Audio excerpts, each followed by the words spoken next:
Hello everyone, and welcome to Transitions to Online Teaching. We are looking at a very different landscape in Deaf Ed. A lot has happened since the last time we hosted Transitions to Online Teaching. So let's get started.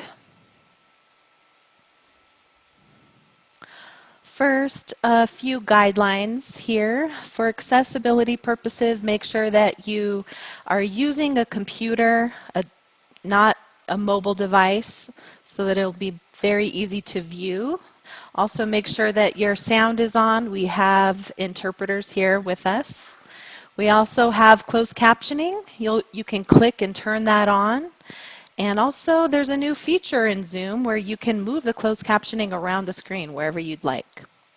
We also have a tech support team available. If you have any difficulties, please reach out to them in the chat, and our team will be ready to support you.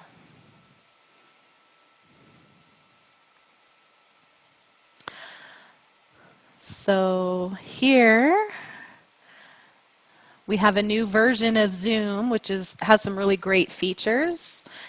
I'm very excited to see them. And so make sure that you do have the latest version. You have the updated version.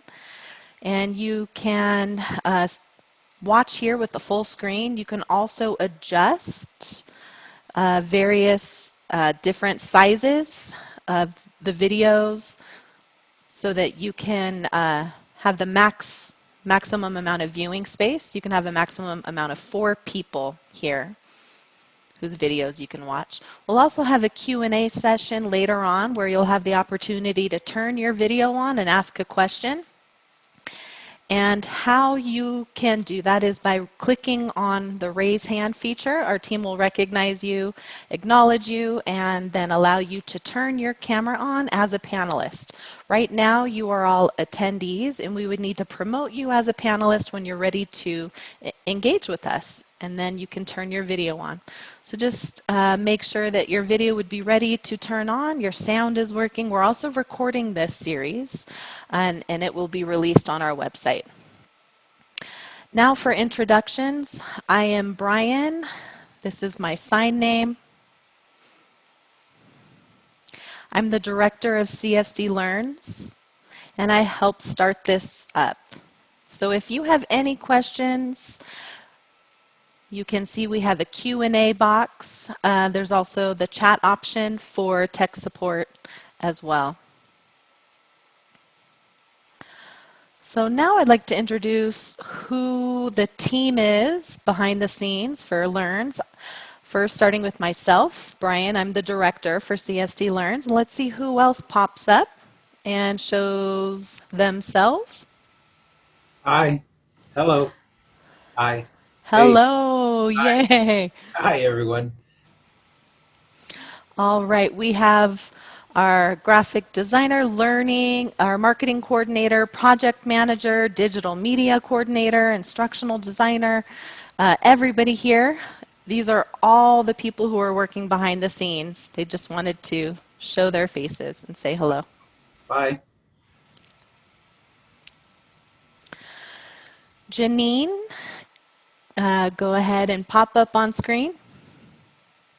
Jeanine is our host today, our digital learning developer. You want to say something about yourself? Yes, hi. I'm very glad that I've been invited, and I'm also excited to be here with you all tonight.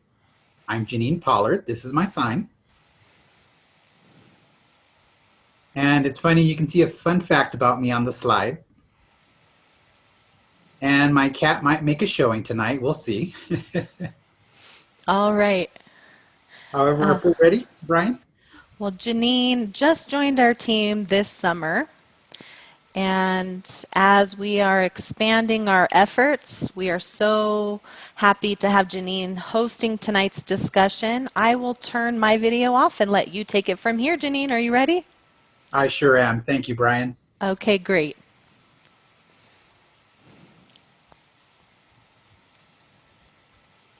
I'd like to ask both our panelists to join me on the screen and open up your video screens. Hi, Hello. both of you. I'm very excited for our conversation tonight. Would you mind introducing yourselves? Hi, I'm Jessica Madsen, and this is my sign name. I was born and raised in Chicago, Illinois. I graduated from high school, went to RIT and Gallaudet, got my master's from RIT, and got a job at Phoenix Day School for the Deaf. I have been teaching for the past 10 years. And Scott? Hi, I'm Scott Madsen. I don't have a name sign. I spell my name out, Scott. I was born in San Diego, California. I went to Gallaudet, graduated, focused on graphic design and web development, and have been doing that for many years when a door opened at Phoenix Day School for the Deaf a couple years ago, 3 years ago, to teach technology. So with the experience I had in graphic design and web design, I figured to combine that with teaching. And so I've been here now for the last 3 years, and I'm extremely happy here. Jeanine says, fantastic, both of you. Next slide, please. I'd like to detail the purpose of today's webinar, I mean. Today we're going to learn about Jessica and Scott's experience at the Phoenix Day School for the Deaf and their experience navigating the educational landscape. We're also going to see if we can pick up any tips or strategies and tricks on online or virtual instruction. And Jessica and Scott are also going to be sharing a few resources that I think are an excellent fit for online teaching, virtual teaching. And we're also going to have an opportunity for the audience and our attendees here tonight to join us in the discussion and share their thoughts or questions. But before we dive into our discussion with Scott and Jessica, I'd like to get a read and a pulse on who's here tonight in our audience. So I'd like to ask a poll.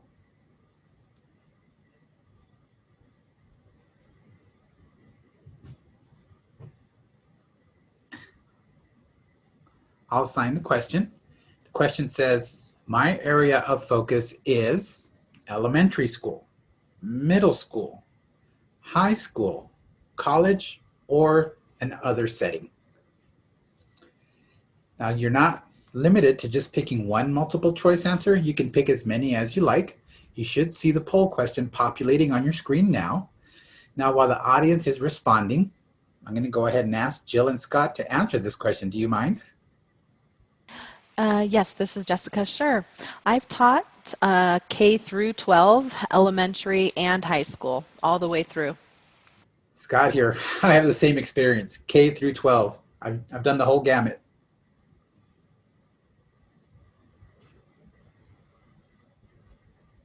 Jeanine says, my experience was teaching K through 12 as well. And we're looking at the poll now because it's closed. You should see the results on your screen. Okay, says Jeanine.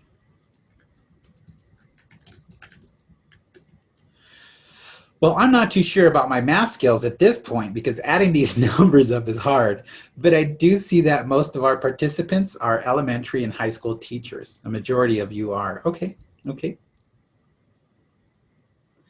Do see a couple chiming in as middle school, some college educators here. And we do have a good group representing the other. So thank you folks for being here and thank you for participating in our webinar tonight. And just for statistical purposes, we had 28 respondents to the poll. And now let me move on. Now that we know what setting you work in, we're also curious to ask how you're doing right now. You should see again a poll question populate on your screen. You can respond to that. And we're very curious if you're thriving, doing great, or maybe you're just doing pretty good. Or maybe you're someone who's having a tougher time, but still kind of making it and surviving it. Or are you someone that just by the skin of the teeth, you're just hanging in there, barely making it? Or may you have given up. And we know that you can respond differently to that question depending on the moment. But Scott, I'm going to focus on you and ask you this question, but let's go with Jessica first. This is Jessica. I feel like I've been doing great. We had a great week so far, and we just take it day by day, really. This is Scott. Yeah, I'm moving along pretty well. I think I've already gotten used to things. I've already developed a routine. I really have to say I'm doing well. Now, it has been tough. And for anyone that's out there struggling, hang in there. I noticed Jessica said you're going day by day. Sometimes taking those small baby steps can help you reach your success. This is Jessica. That's right. And I see now the results from our poll. Let's take a look at the screen. Okay. Wow. I see. I want to acknowledge very interesting results to the poll tonight. No one has indicated that they're thriving. And also, by the same token, no one has indicated that they've thrown in the towel and given up.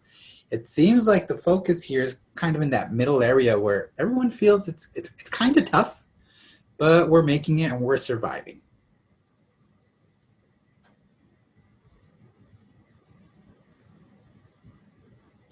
Thank you, folks, for sharing your responses and your answers. It helps us get a sense of who's in the room with us tonight. And I also want to share just a few statistics, thinking about teachers and educators in the United States currently.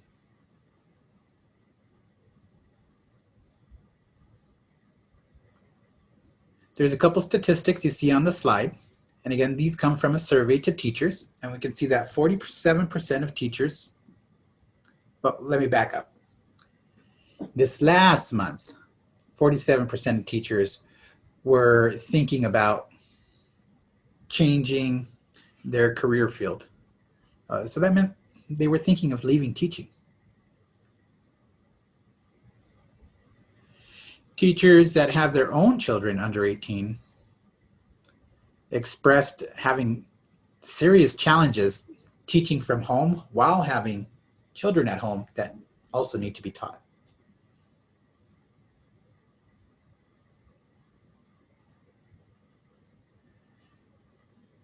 Many teachers indicate that currently their students are engaged in distance learning. And teachers notice that 60% of those students in the distance learning are having tougher experiences.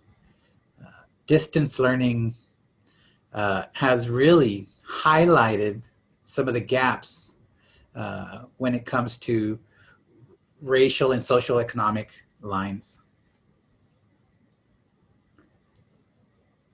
And finally, the last statistic for tonight shows that 38% of teachers do feel confident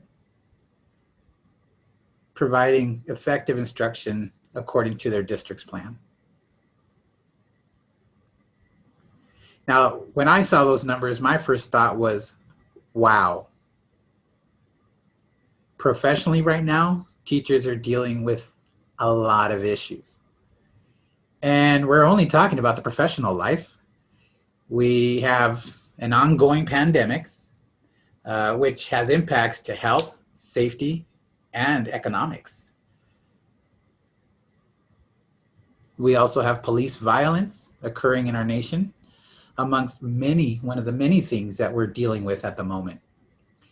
And so we can take a moment to pause and take a deep breath while we're here together tonight and be glad that we're gathered tonight to have this conversation, to share our thoughts and ideas for effective virtual or online instruction. Okay.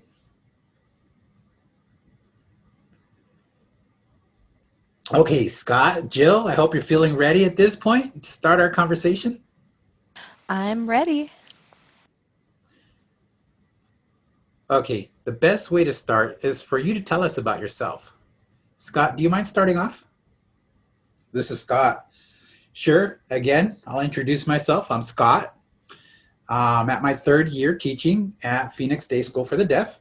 And I've taught K through 12, technology that is, from basic elementary technology all the way up to advanced web development, graphic design classes as well. And so, again, I do the whole gamut, I do the whole range. My background before becoming a teacher was in graphic design and web development. I did that for many companies. And so I know that for a deaf person coming into the field, there are plenty of opportunities. But I realized that deaf schools lack those role models and information isn't always accessible. So when I saw the opening at Phoenix Day School for the Deaf, I thought, why not apply? And then I realized that teaching was my next passion. Uh, I bring the STEM education to my deaf students and audience, and they're very excited, which makes me excited. Uh, they see how excited I am about teaching the lesson plans, and it just transmits to them. And they see those opportunities in their future opening up. And that's why I teach.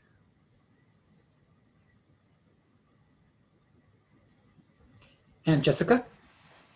Yes, this is Jessica, and I teach at Phoenix Day School for the Deaf. I've been teaching there for about 10 years. Actually, this year is my 10th. I've taught K through 12, technology, and it runs the gamut. I started as a second grade teacher and then moved on to be a fine arts teacher.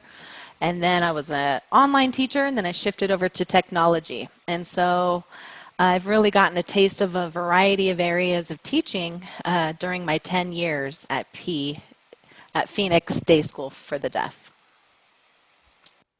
And this is Jeanine. I'd like to share just a bit about my own background as well. I have had an undergraduate focus on neuroscience, and when I finished my studies, I went to Boston University to focus on deaf education. I completed the program, and then I taught for 5 years at the Delaware School for the Deaf. I was a high school science teacher there, and it's a small deaf school, and I taught a variety of courses there. And then I realized growing up that I was always interested in the informal education space too. Like, for example, a museum, right? I happen to have an affinity for museums. And I also noticed that when my students went to a museum, they experienced quite a number of barriers. And so after teaching for a few years, I decided to make the shift into museum education. Most recently, I was a museum educator at an art-focused museum. And just a few months ago, Brian also mentioned I joined the team recently. I am a part of CSD Learns, and that did happen just a few months ago. And so now we'll Nice. move on to the next question. Thank you. Let me ask both of you, I'm real curious how long it took for you to become comfortable teaching virtually or online. Do you want to go? This is Jessica. It took me, well, I'd say the first week, it really took me just the first week to get used to making sure the students were able to access the technology to log in. I was checking with them to make sure they all had technology at home. And then with limited technology, I had to make sure that all of my students had access first. So it took time and step by step, but it really did take just about a week. This is Scott. For me personally, I I've always liked facing challenges head on. So I was ready to go probably since before day one. And I knew it was going to be tough. I knew that my students would have struggles. I just knew that. But I also knew that it's important that I show up and I be present with a smile, with my energy, with my optimism, and work through the day. And that's what I've done. That first week, like Jessica said, there were access issues. Some folks didn't have internet. And then we had a couple people that checked all the boxes. And once we got to that point, we were great.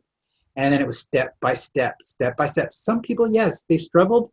But after that first week, we were moving along pretty fluidly. And it was just an easy process after that. I feel like I have to say, I've been ready to go. This is Jeanine. I'm real curious. You both mentioned that that first week was spent on supporting students Right.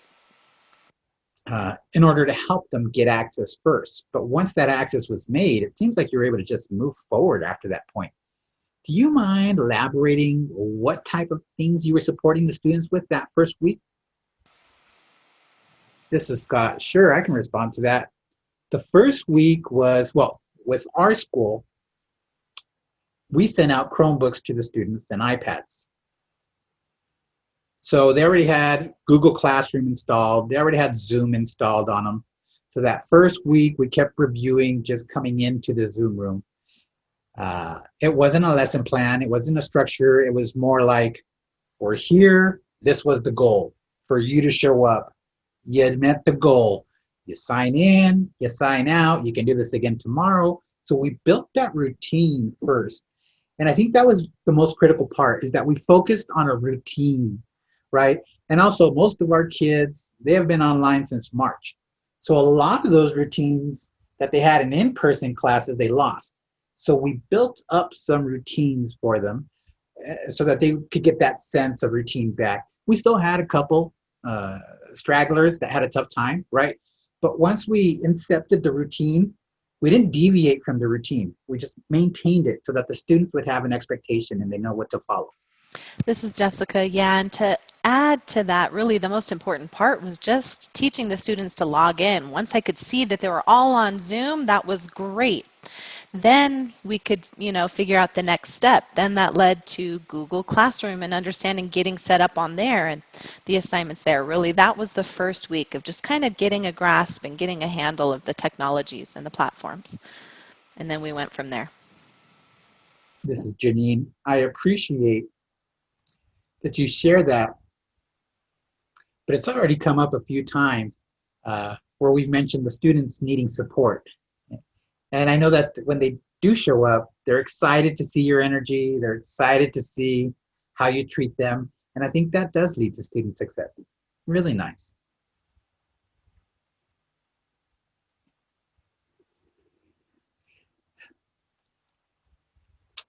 Now we talked about how you help the students connect. I'd like to ask you a different question though.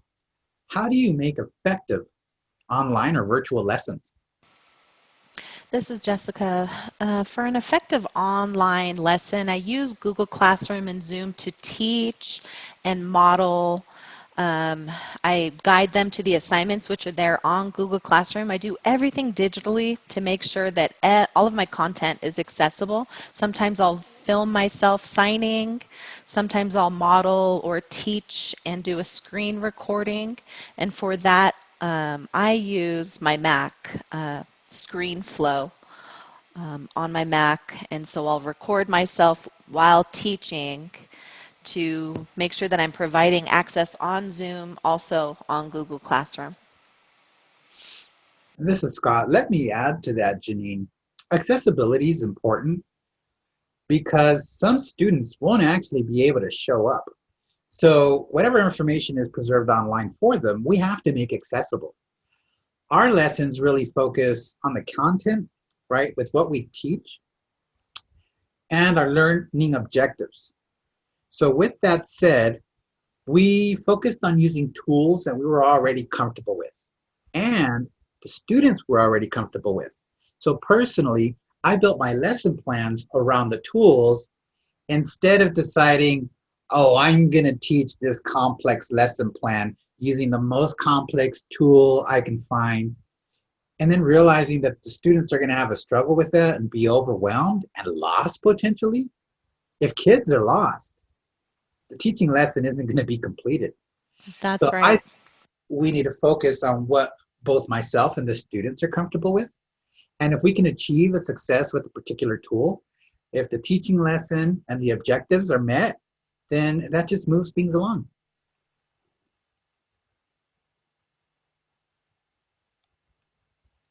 This is Jeanine. You both are making me think about the difference between elementary students and older students, like middle school or high school students. So I'm curious, what are some of the platforms or programs and tools that are a fit for each audience? And by that, I mean the different ages, right? Younger to older, and abilities too. This is Scott. I can respond to that. My older students, they're familiar with Google Classroom. And so they know their obligations. They know they got to show up to Zoom and Google Classroom. And so what I'm doing with them is I'm modeling new tools that they can use. So I keep exposing them to them and they can pick it up. With the younger students, I got really, I'd have to say, physical and as hands-on as I could. I had an iPad I would show on my screen. I would ask them to watch and then go ahead and see how I was using the iPad. Um, so they're able to do more by me showing them press here, click there, and by me being so active and very animated and making animated demonstrations out of everything really drew them in. I mean, I really want to get some teaching across. So, This is Jessica. Also, I want to add for middle school, my middle schoolers, luckily last spring I taught them Google Classroom before everything happened. So it was great that I had the same students all over again and I was able to progress based on what they had already learned. It made that part easier. So really, the important part is to just make sure that your information and content is accessible for everyone and fit whatever will interest them. Also, make sure you don't overwhelm them with too many tools. Simplify things and just make sure that they understand the lesson itself. okay, moving along. And this is Jeanine speaking. I appreciate the tips you just shared. I feel like many of the things that are online, like social media, overwhelm us all. I feel overwhelmed sometimes when I see so many features to a program or software, like Zoom, for example, just updated and has added a bounty of features that I haven't even got to. And to be able to keep those all in mind simultaneously, it's an important reminder for us to perhaps not use all the fancy features, but instead, like you said, use what's going to fit the students and meet them where they're at. Okay, let's move along to the next question for tonight.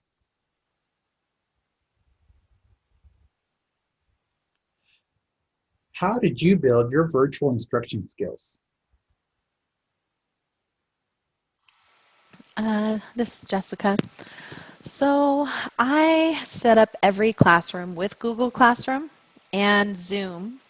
So each class has its very own dedicated link, and I want to make sure I can provide access to those platforms. In doing that, I use Flipgrid, also Video, which is online based, where they can film themselves, which is really nice, a nice feature.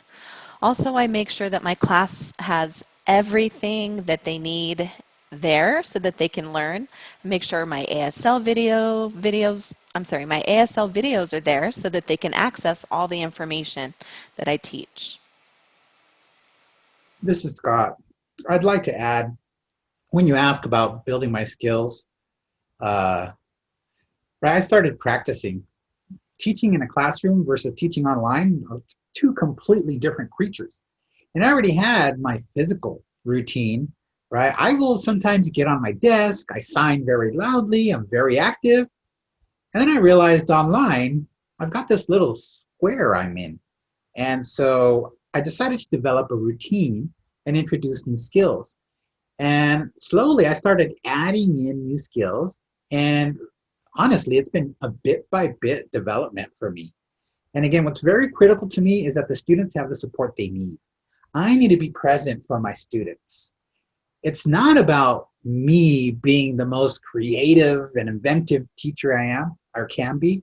No, no, no, no. The focus really is here, can I get my student into the classroom? Do they understand how to use Google Drive? And like I said, it's bit by bit, it's an incremental growth. And I have students who tell me almost on a daily basis, I give up, I can't do this. And I have to remind them, this is what we did last week. It just takes some getting used to, and let's get used to it. But something else is I'm very honest with my students. I tell them, hey guys, this is new for me too. And I think they're surprised by watching me handle these challenges freshly, just right on. facing them together with the students. I often tell them, we're here, we're learning this together, and we move along that way. This is Jessica. Yeah, I want to add to that. I also do a dance session with my students just to get them up and keep them more energized. You know, it can be hard to sit still for a long time. I just have them do some movements and move the best they can, which really helps with learning, especially when you're teaching a long bit of content. This is Jeanine. Yeah, I would say that it helps both young and old. I'm curious, Jessica, can you share just a bit more about the dance routine that you mentioned? And I don't mean you have to show us your dance routine, but I am No, curious what yeah. that looks like.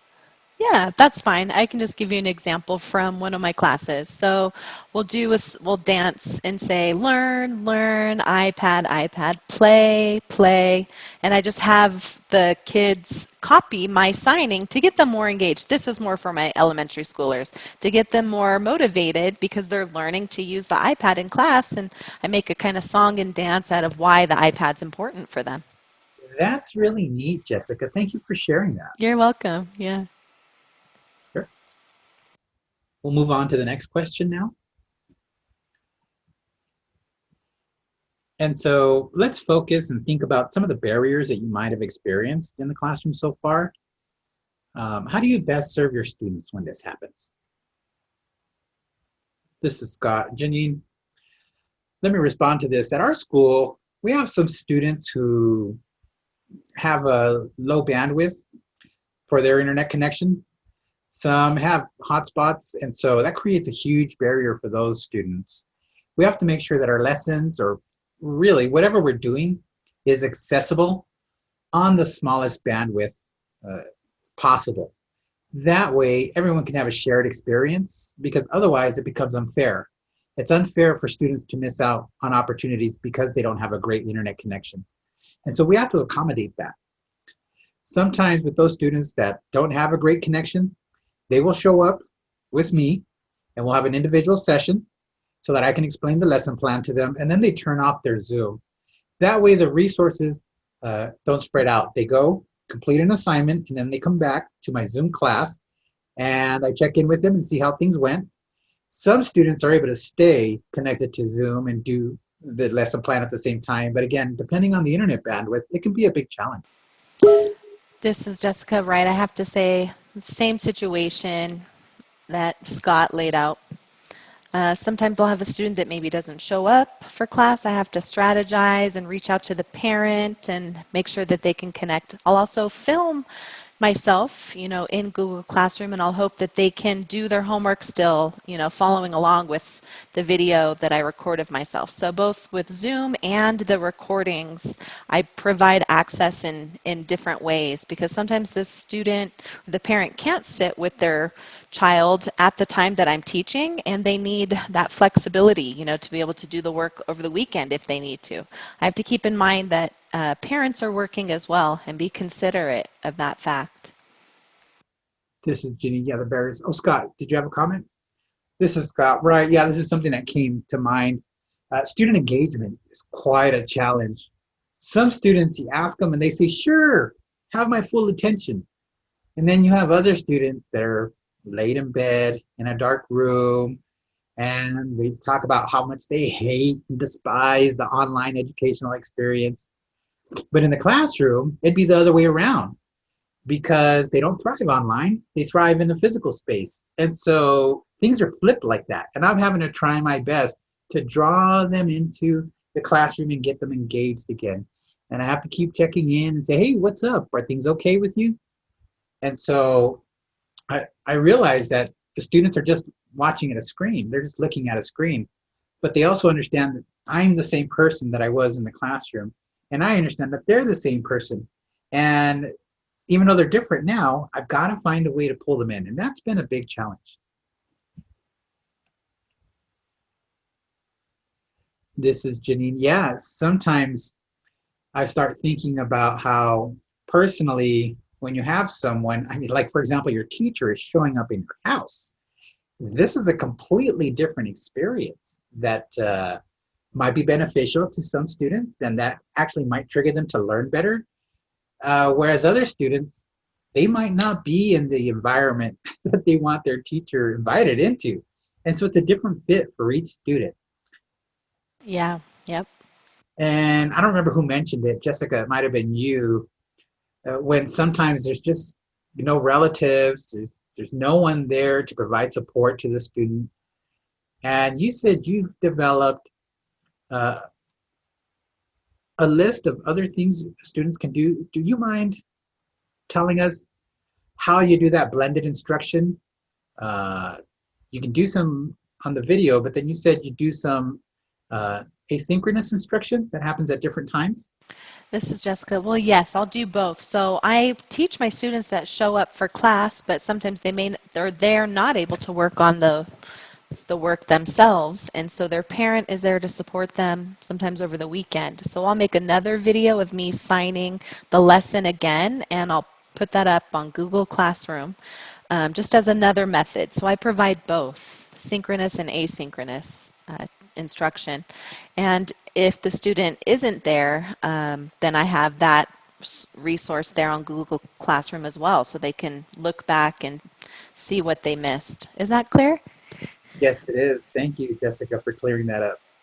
Okay. Yeah, no problem.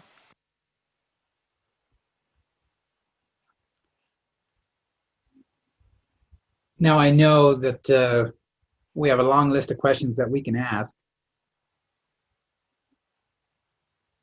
but I know we keep adding on more items here, so I hope you're okay with us just kind of slowing down and pausing to be so thorough. No, it's good. It's great.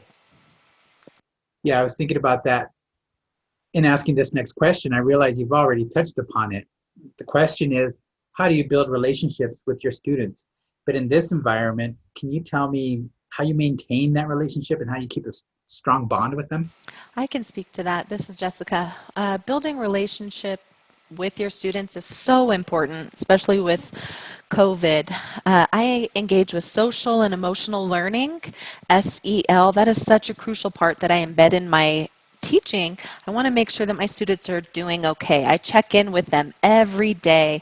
I want to make sure they're comfortable and that they know I'm always there for them so that, they don't feel any kind of uncertainty. I want to make sure they're okay with everything because they're missing out on the socialization part of being a human. They can't interact with one another and with me like they could before. It's hard doing things online. It's so much easier to do all of these things in person. So I really want to reach out and engage with my students just to make sure they're doing okay. Let me also add to that, says Scott. I think it's important that as teachers, we be present for our students. We need to be here. We need to be providing that support. Sometimes I have to take a lesson and set it aside for another day because my student needs support. I always make sure that I'm present. My Zoom is open and I'm available for discussion for additional questions. I'm always present and available. I never make my list of objectives more important to where the students take second place to that. Uh, I don't want them to ever feel like they lack that direct relationship and that communication. They already lack sign language at home potentially. So if I need to spend a couple extra minutes to making sure they understand the lesson plan and can move along, I think it's worth it. And every now and then students will reach out to me and say, hey, I need some help. And I say, hey, meet me in my Zoom room and we'll meet a few minutes early. We'll have a conversation.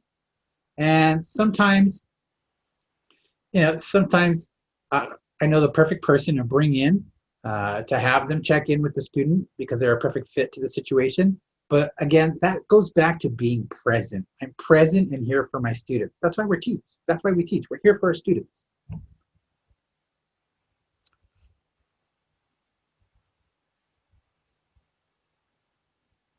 And this is Jeanine. I had a question on my mind, but it slipped. Was it about social emotional learning, SEL? Jessica, right. SEL. Thank you. Social and emotional learning. Yes. So, as teachers, you've mentioned you check in with students and that you're aware that there's just so much going on in the world around us.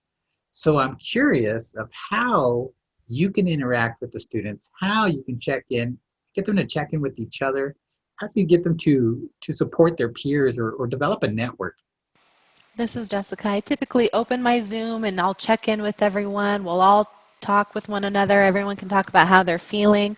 We also have a recess ticket Oh, that they can use at any time. So if they need to leave, they can use that when needed. And sometimes my students will want to have a breakout, and meet with me one-on-one. So I'll do a breakout session with them and just check in and make sure everything's okay. Most important piece that I want to emphasize is that you're just flexible and you meet their needs, because there's a huge emotional piece when potentially there's a lack of communication at home. If their parents don't know sign language and don't communicate with their child, I just want to be there to support them and really just check in. well, thank you so much, Jessica, for sharing that. Now I want to move on and talk about students, well, building relationship with students' parents as well. What has your experience been with that so far? This is Scott. Well, I'll start. Parents are a huge part of a student's learning experience, right?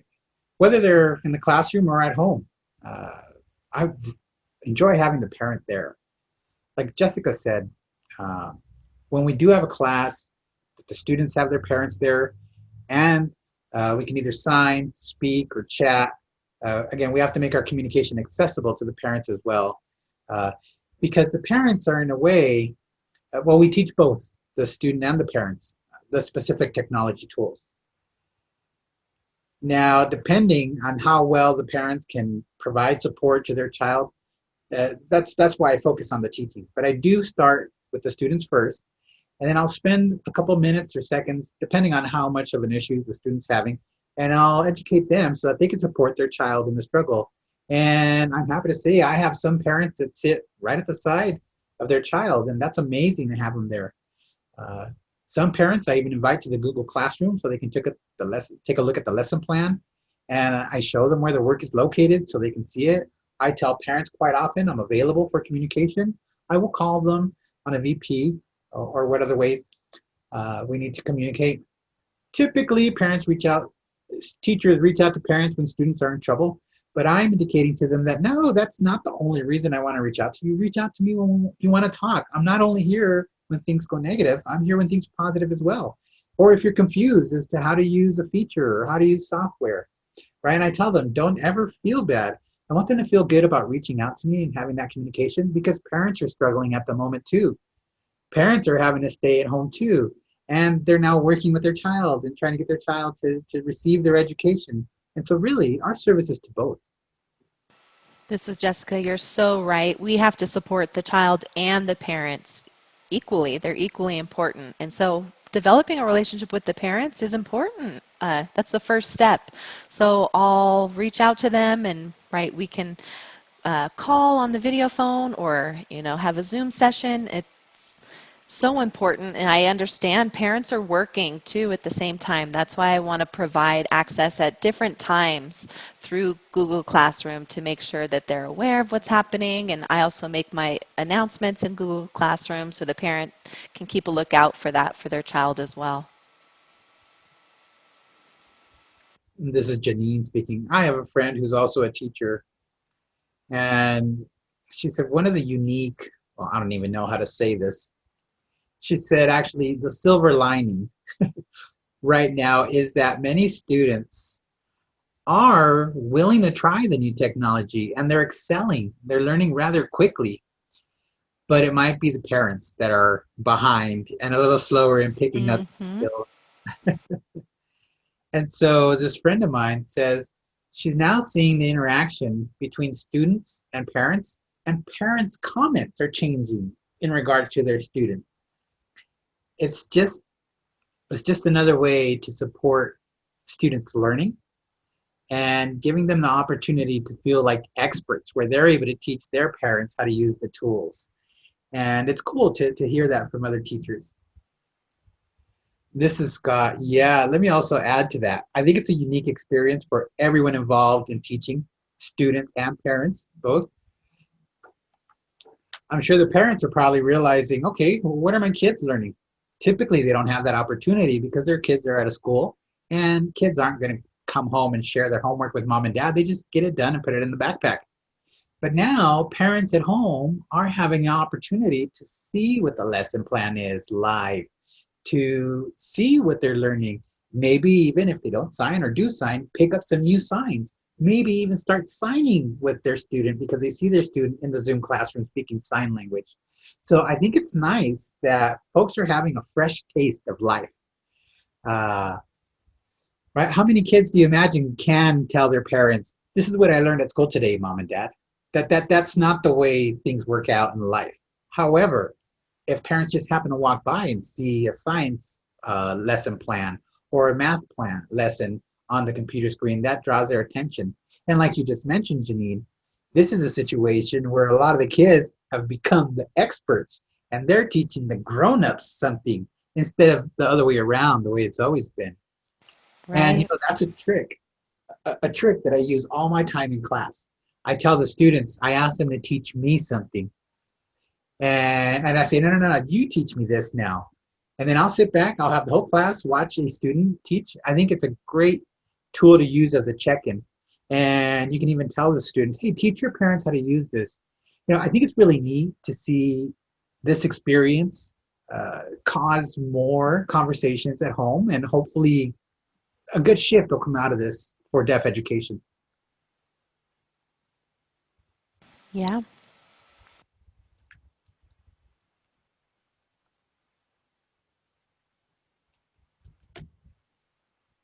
This is Janine. So, when I was reading this next question, I actually felt a little nervous because no one can really predict the future right now. But I guess if you were to try to predict the future, what do you think is next coming up for you for the next school semester?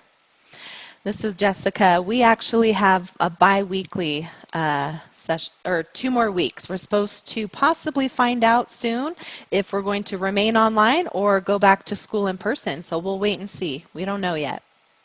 This is Scott. Right. I think the rest of the semester, we're going to have to wear masks. We're going to have to social distance. And there are many other restrictions. And so it's not back to normal. It's not like the first day of school in other years. No, no, no. There are a great number of restrictions, like I said, sanitary issues where we're going to have to be sanitizing things. Yeah, and I'm in Arizona. So here we're still not sure. Uh, Statewide, public schools are having a discussion and they're looking at the data. And of course, we know that the COVID data is released on a weekly basis. And so there are discussions going on in terms of safety and how soon we can get back. But I think it's a new norm for us, the social distancing part. We can't sit together. Group projects probably go out the window during this time. I'm sure we've had a lot of conversations that the next semester, everything's going to be online. Yep, it Everything will be digital. I think work and everything will be digital, says everything Jessica. will be uploaded. Yep. Jessica, instead of us having paper lesson plans, I'm also encouraging students to Zoom with each other for a class project. My class is different than Jessica's, and I'm able to encourage my students to use Zoom and to use more online tools because that's the future, and we're not sure how things will change or not. This is Janine. Thank you for sharing that, even though we know it's something we just can't know. But schools are addressing what they can to be successful, and we'll just have to wait and see. We have to take it one day at a time. Jessica Right. says that's right. Janine says, and based on your experience in Phoenix, Arizona, it may be different than a lot of other teachers who are in the audience right now. So we're hoping to hear more from the audience very soon about their experience as well. Got her. Yep. Okay, the next question is, I was just talking about our audience. Perfect question. Fellow teachers out there, what advice do the two of you have to share? This is Jessica. My advice is to take it step by step. Don't overwhelm yourself with too many tools. Just use what is most accessible for your students. That's the most important thing. Just do things little bits at a time. So I use Google Classroom and Flipgrid and WeVideo, and that's pretty much it. So in my classroom, I use TPT, teacher to teacher. I don't want to overwhelm them. We just want to stay, you know, just progress slowly with tools so that you don't overwhelm your students or yourself. This is Scott. Yeah, let me add one thing to that comment. Breathe. I find myself always reminding myself to stop, take a step back, take a deep breath. I'm the type of person that if you tell me you got to teach online, that's it. I am on a roll thinking about new tools, even if I have to build them, right? And Jessica can vouch for that. My gears start turning, and I just have this huge imagination. So I often Yeah. have to rein myself in with Jessica's help and take a deep breath and realize too that I'm not the only one in this position. The whole country is this in this position. And so I have also educator friends and I check in with them and say, hey, are you doing okay? Because I'm sort of doing okay. How are you doing? Just like we encourage the students to have conversations with their peers, we need to as well. We're all in this together. We're not isolated in this experience. Even though we're distant, we need to provide each other that support because at some point we are going to be back in person. However, it's currently unknown in terms of COVID, a second wave or whatnot. We don't know at the moment. So what we do know is that we can take a deep breath. Self-care, says Yes, Jessica. yes, Jessica, and support each other and just move along with the progress. That's all we can do. This is Janine. I want to add to that something that you said in an earlier question, Scott. I think you're the one that mentioned teaching in class compared to teaching virtually are two completely different things. Yes, And, some people have their approach and their routines established, and they're comfortable with those in person. And maybe that knowledge doesn't quite apply to teaching in a virtual online environment, which means we need to be easy on ourselves, some, not be so critical of ourselves. yes, Have some grace for our mistakes and learn from them, but also don't be so worried. Don't be worried about it and breathe. I think that was a key thing that you said. Yes, Jessica. This is Jessica. I would like to add that for Zoom, a lot of people get Zoom fatigue, and so it's important you take breaks. Take a break in between each class, try to leave for a little bit. Don't stay on the computer on your breaks and do other things on the computer. That's so important to walk away, get out, take a breather, go for a walk, do whatever it is you can do to get that space. This is Janine. What other advice do you have? huh. Jenny, this is Scott. I want to add to your point. Don't be too hard on yourself. I follow tons of teachers on Instagram, and I admit some of the people that I see on Instagram, I was like, whoa, you're doing this, right? They're going all out, and I'm not even there. But that's okay because that's them and their situation. And we are all different people. We can't compare ourselves to another teacher, right? Whether you're struggling or not, just don't be too hard on yourself. Don't do that. This is Janine. It seems too that Instagram is probably a good place to pick up ideas that others are doing, It sure is. as we're thinking and dreaming about the future as well. Definitely. All right, I now want to jump to our final question, and then we will have Q&A.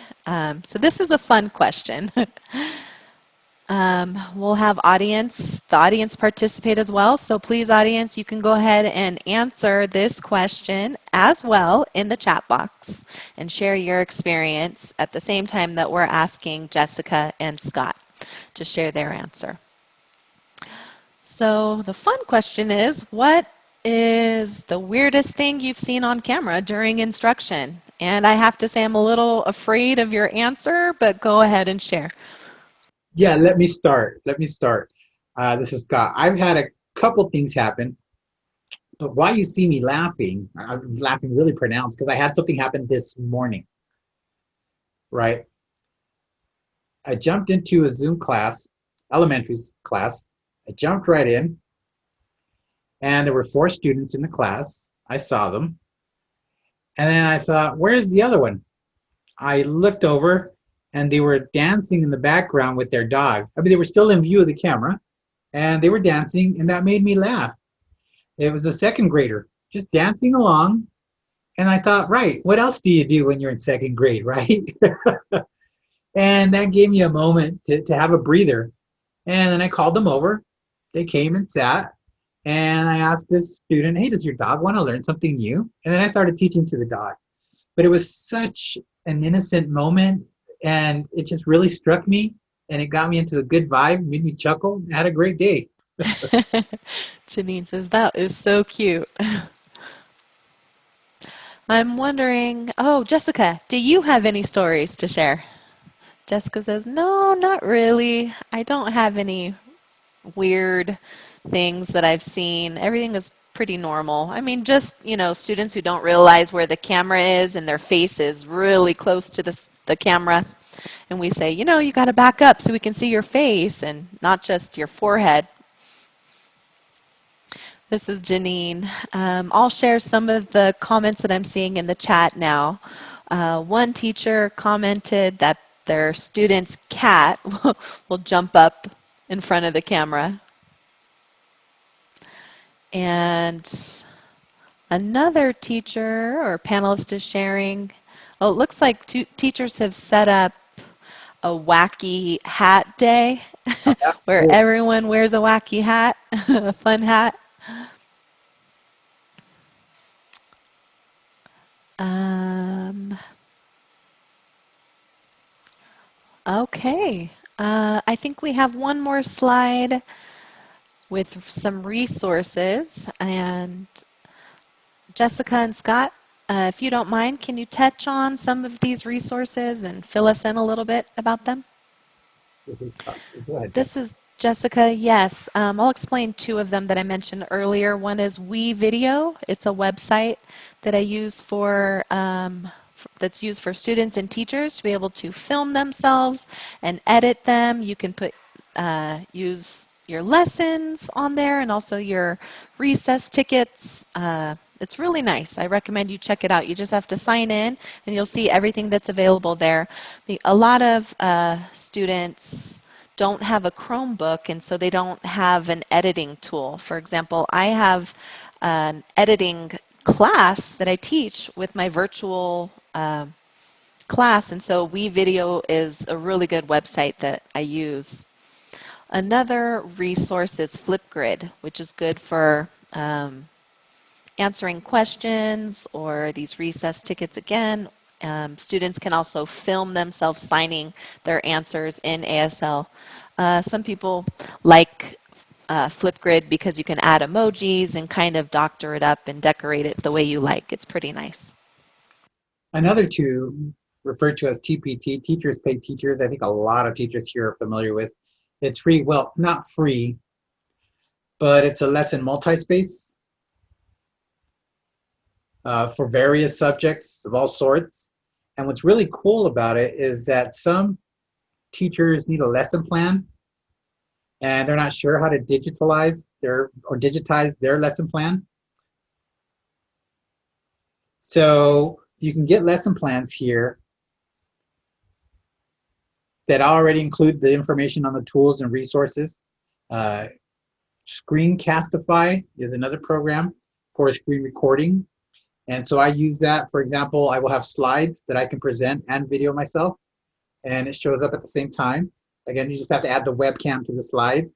And once I record that, I can save that to Google Drive, save it and send it to the students. So anyone that's missed the class, I can just send them a link and they can make up the class. I also can post it in Google Chrome. I can show where on the screen to click, and then they can do the same thing. So it's really nice. Now it's only available via Google Chrome though, through that browser. But most people say it is easy to use. This is Janine. Okay, nice. Now I'm wondering if these various resources, oh, there's a question about teachers, pay teachers. There's a small cost for that, but all the others are free, right? Screencastify is free, I believe, up to 5 minutes worth of recording. So you can record anything that's up to 5 minutes long. If not, I think it's $30 a year. Uh, yeah. This is Jessica. Flipgrid is free. Definitely. You just have to register, sign in, and set up a code for your class, and then they use email to access that. Video is free, but if you want to upgrade and get more features, then you'd have to pay. But I use the basic one, and I've had no problems with it. I get by just fine with that. Janine says, at CSD Learns, we use Flipgrid, actually. And we're using it for upcoming events, and so I'm really excited to see how students use it. And again, we want to try not to overwhelm anyone with too many features, right? But we're talking about how students and families and caregivers can learn together. And we want to keep it interesting with the features that they have related to translation for other languages, like Spanish, for example. So I think it's a really great, a really neat tool, and we're all kind of getting to experiment with it. We're learning more about it right now. Go ahead. Yes, Scott? Yeah, if I could just add, what's really cool about Flipgrid is that it allows students to express their thoughts in American Sign Language. They can actually raise their hands and speak in sign. They don't have to struggle with the linear language or writing in English. No. They turn on the camera and just naturally express themselves. And again, they learn how to communicate by watching each other, and then they can apply that on a recording. Janine says it has that social element, which is great. We know that's Yes. the huge piece that a lot of students are missing if there's no sign language in their home. Yes, Jessica? This is Jessica. You can add text to your videos as well with Flipgrid. You can add, captioning or text. You can put a picture also next to your video with a question. There's a lot of nice options. So just play around with it. It's pretty amazing. I like Flipgrid. I'm really enjoying it. This is Janine. All right. Moving on, it looks like it's time to now start with our Q&A session from our audience. And this is just a reminder, if you have a question that you'd like to sign yourself, go ahead and click on the raise hand feature at the bottom. And also, some of you have already asked a lot of questions in the Q&A section. So we'll go ahead and start with those that are already there. And I apologize. I just noticed how time is running out. And so we won't have time for any live questions now on video. We'll focus on the questions that are in the Q&A box right now. So if you have any questions, go ahead and just type them in there. All right. Now the first question.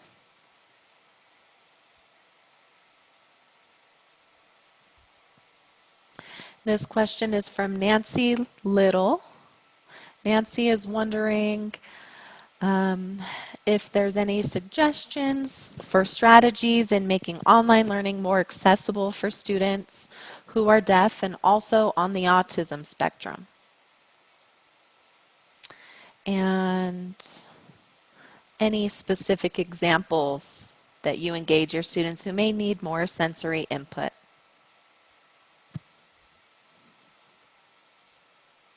This is Scott. That's still something that I struggle with myself, but I have found something that works with a particular student who is on the spectrum is using visual aids. Like I will sign and I will also draw out, like for example, for the concept of icons, right? I will draw it and then point to them, gesture with them as well. It's a little tougher.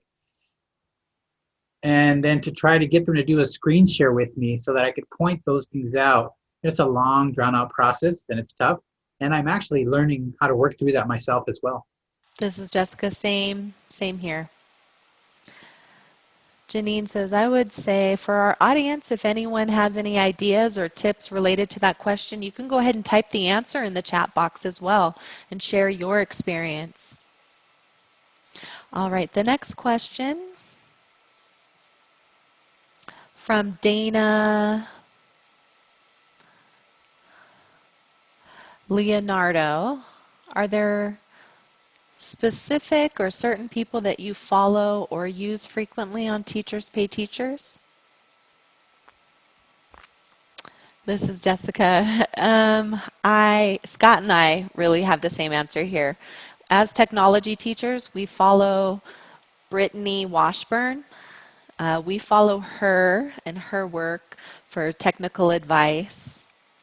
And I get all of her work. Well, I also follow her on Instagram as well, with technology related ideas that I get from them, and then I just modify them to fit with my classroom. And this is Scott. I do the same thing. Brittany Washburn, she's a huge source of ideas for us. Janine says, cool, thank you for sharing.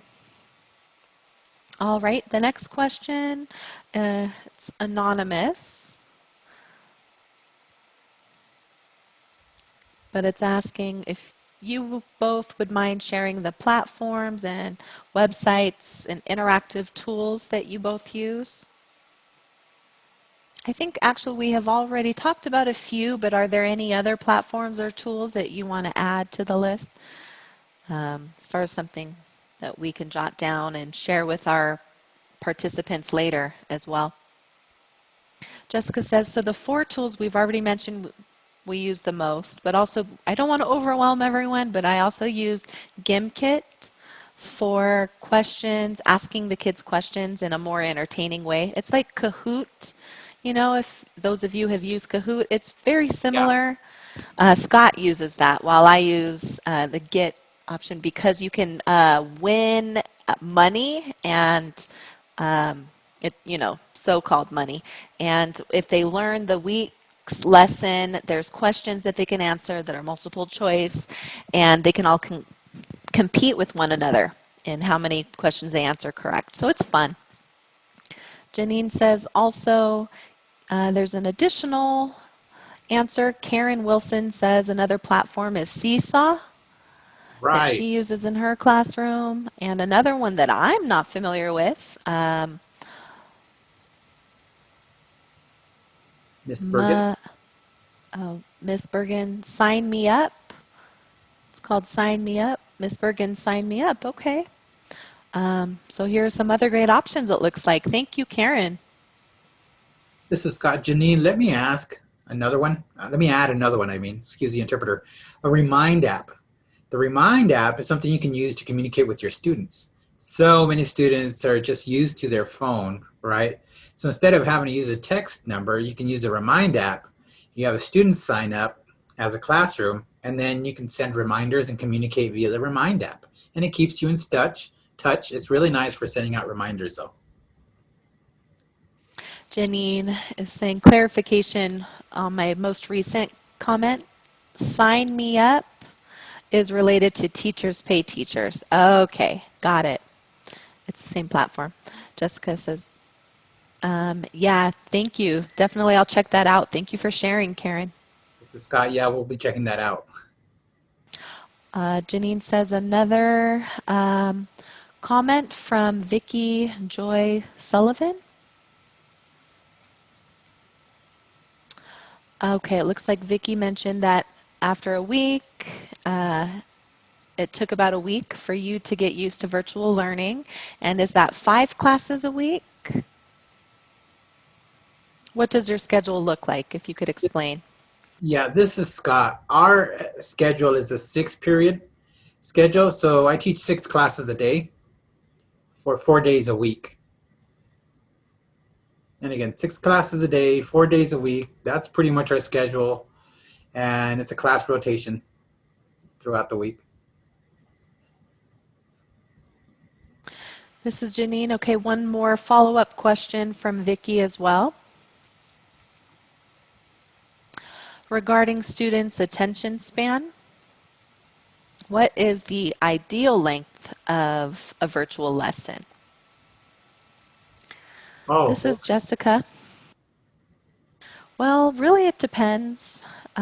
So for example, I'll teach for about 10 minutes and then I'll turn it over to the students to do their work to make sure that they have time because there's no way that I can just instruct the whole time. Their eyes will be fatigued. So I make my instructions short and sweet, and then I turn it over to them to do independent work. And I'm available if they have any questions or need any help for the next 20 minutes, depending on which class it is. For example, the high schoolers are with me for 30 minutes. Elementary is with me for 15. Middle school is with me for 30 as well.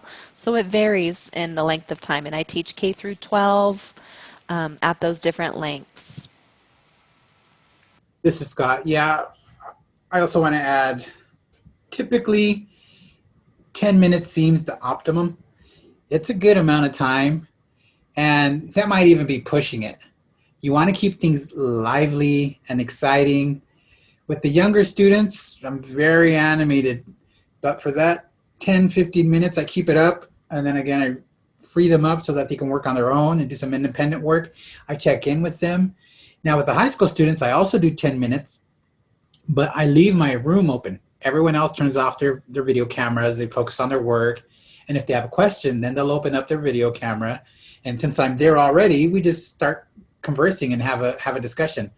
Instead of me acting like the type of teacher that needs to hover over and watch the students. I know as a web developer that's a good idea to take a break every so often and look away from the computer. You gotta look away for about 20 seconds and look at 20 feet every 20 minutes. And then I realized that by having a teaching lesson plan go beyond that, those 20 minutes, that I'm doing a disservice and I'm wearing out the students' eyes. And so it's time to adjust to that. This is Jeanine. Yeah, with that message, Scott, it just seems to be a very natural amount of time. 10 minutes, high energy explanation and instruction, and then shift over to independent work. While you're still present, you're still there, but you don't have to be staring them down and looking at each other the rest of the time. You Right. know, there's a way that you can still be there working as they're working, and they can reach out to you and ask any questions. That's cool. Completely, yes. All right. I'm now wondering if the audience has any other questions. Go ahead and share them in the Q&A box at the bottom of your screen. We do have one more comment from Karen Wilson. Another platform that's recommended is called Boom Learning. Jessica says, I've heard about that one, but I haven't tried it. Huh. So This I'll is, have to I'm check it out. sorry. You froze, Jessica. I didn't see what you said. Can you repeat that? Oh, I froze. I just said I've heard of Boom Learning. I have seen that before, but I haven't used it yet. But hopefully eventually I will. Like I said, I'm trying to make things more simple for this quarter, but we'll see how it goes. I'll add on if I need. Thank you. This is Jeanine. I think we're ready to go ahead and wrap up, it seems. Wrap up the Q&A portion and our discussion together. I want to say a huge thank you to the both of you. Scott, you shared your experience and you opened up, sharing how, there were a lot of things you didn't know, and we learned a lot in speaking with both of you today. I really want to thank the audience as well. Thank you.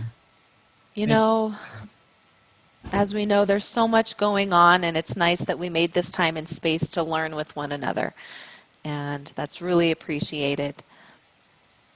So both Jessica and Scott, it's someone's asking what your handles are.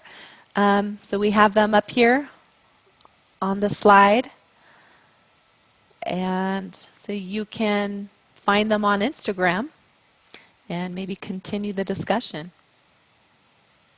All So, right. Thank you thank, so much, says Jessica. This is Jeanine. Thank you so much, and we'll welcome Brian back on the screen. Hello, Brian. thank you both. Let me just extend our sincere gratitude. I am here just to wrap things up and tell you just a bit about CSD Learns and our future events. Folks, you can leave your camera on or you can close your camera. That's up to you, Scott, Jeanine, and Jessica. This is Jeanine. Okay, I'll go ahead and say goodbye. And Jessica says bye. This is Brian. Okay, I'll say goodbye as well. I just want to take this moment to explain what we've been focusing on. Now, we have been focusing on toolkits, STEM toolkits specifically, with a sponsorship from General Motors and NTID. NTID out of Rochester, New York. And if you could see the slides covering the focus areas, immunology is one of them. So you can actually introduce your elementary and high school level students to the field in particular, which is very relevant to our current day experience. And you can use these toolkits to motivate your students to develop an interest in STEM. We also have a cybersecurity 4-week-long toolkit bundle, which provides learning opportunities from people at RIT, former students there, which we are quite excited about that one. We also have a personal finance instruction toolkit, which teaches people about budgeting and those other issues. And you can see the website there online, csdlearns.com/educators. That's where you can find these toolkits. Also, another thing that is up and coming, you can see here on this slide, we are having a series of workshops that will be starting next month, and they're month-long, meaning that they're a 4-week workshop. The first one will focus on young professionals, and so we'll be speaking to them. And you can see the dates there. We have them in October, 7th, 14th, 21, and 28th. So make sure you sign up at our website to get the information and announcements on these webinars. We will be announcing them. And it's hosted by Pinky Colley, who will be involved and is very motivated and interested in finance and helping the deaf community stay stable during such a challenging time.